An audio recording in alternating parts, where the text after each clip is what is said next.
કેમ છો ખેડૂત મિત્રો?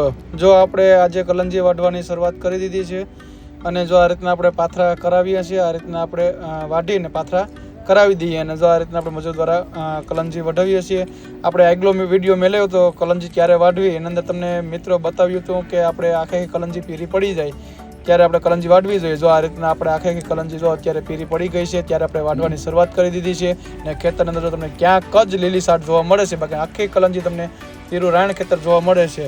ને આપણે આની પહેલાં હોય બતાવ્યું હતું કે ભાઈ ડોડવો તમે તોડી અને તમે હાથની અંદર સીમોરો અને તમારા ડોડવા આખે દાણા આખા કાળા પડી ગયા હોય ત્યારે કલંજી આપણે વાઢી લેવી જોઈએ અને ખેતર આખે હું પીરું થઈ ગયું છે. ક્યાંક ક્યાંક તો કોક તો લીલી સાટ તમારે રહેવાની છે, એ તમારે દેખાશે નહીં, તમારે બાકીની કલંજી પાકી ગઈ હોય.